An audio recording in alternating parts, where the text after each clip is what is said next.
Consensualmente considerado um dos mais importantes filósofos do século XX, Bertrand Russell foi muito mais do que um filósofo.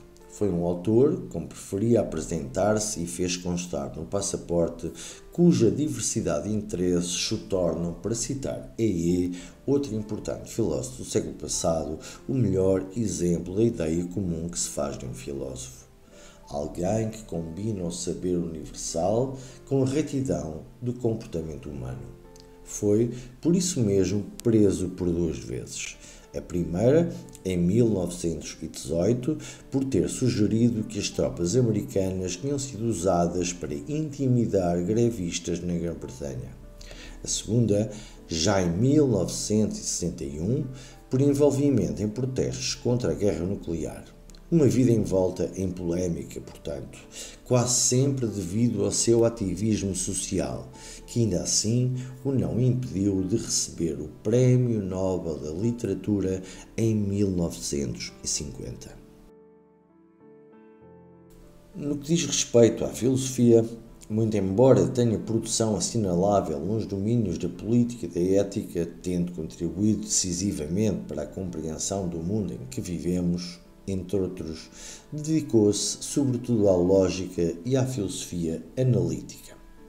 2 domínios mais próximos da matemática, outro dos seus grandes interesses, cujo universo em estudo não varia com o fluxo histórico, pleno de entidades abstratas, portanto, como os números, e cujos instrumentos lhe permitiram, sobretudo o poder do raciocínio lógico, sustentar as suas posições no domínio da filosofia da religião. Em relação à religião e muito particularmente à suposta existência de Deus, a sua posição pode ser reduzida a uma só palavra: ateísmo. Defendeu-a observando porque serviram historicamente as religiões para impedir o avanço no conhecimento e porque se confundem com teorias morais mais nocivas do que benéficas, assim como criticando todos os argumentos a favor da existência de Deus. Alguns que talvez não conheças, como o da harmonia pré-estabelecida e o da lei natural, e os que já conhecerás. Ontológico, defendido por Santo Anselmo e Descartes, por persistir no erro de que a existência é uma propriedade, um predicado na terminologia de Russell.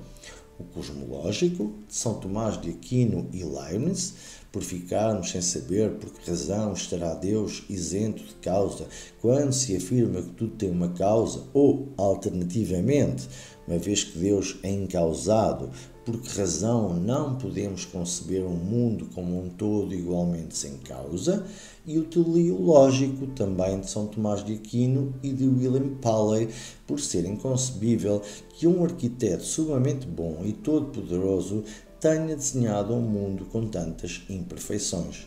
Além de que há evidências, sobretudo depois de Darwin, de que são os seres vivos que se vão adaptando ao meio segundo um processo de seleção natural e não um meio que foi criado de modo a integrar os seres vivos.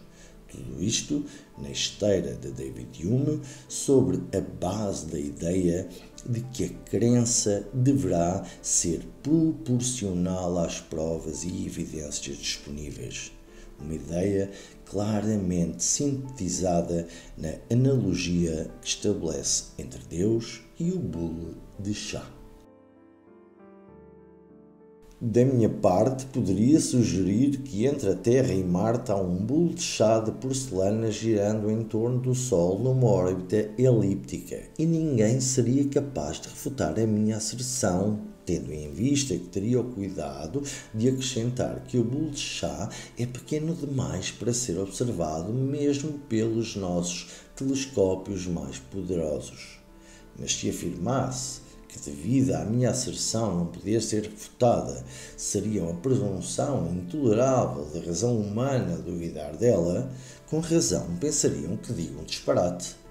Entretanto, se a existência de tal bule de chá fosse afirmada em livros antigos, ensinada como a verdade sagrada todo o domingo e instilada nas mentes das crianças na escola, A hesitação de crer na sua existência seria sinal de excentricidade e levaria o cético às atenções de um psiquiatra, numa época esclarecida, ou às atenções de um inquisidor, numa época passada.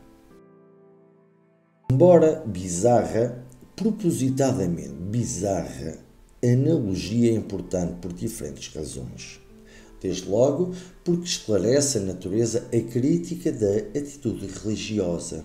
Os crentes aceitam os dogmas porque lhes foi dito que é assim e não porque tenham uma boa justificação ou provas de que assim seja.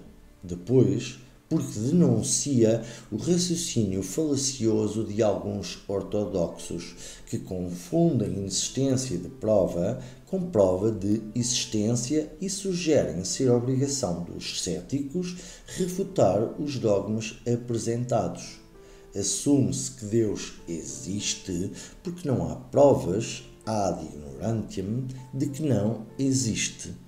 Por último, porque permite perceber que o mesmo raciocínio, mas no sentido inverso, afirmar que Deus não existe porque ninguém provou que existe, talvez não seja falacioso.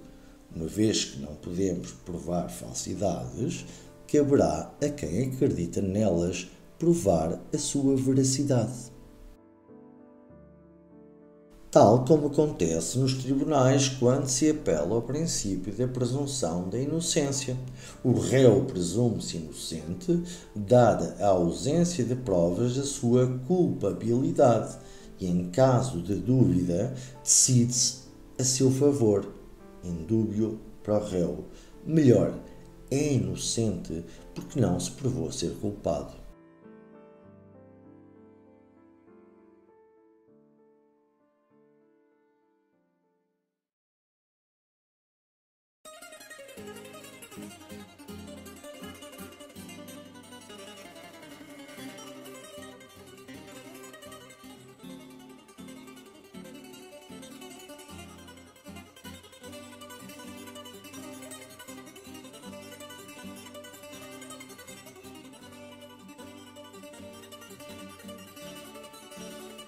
Em suma, como ele próprio disse, Russell concebe a religião como Lucrécio, um poeta e filósofo romano do século I a.C., para quem a religião, fonte de miséria, nasce do medo gerado pela ideia de um universo constituído por átomos cujas combinações, sem qualquer propósito pré-definido, se renovam imprevisível e perpetuamente.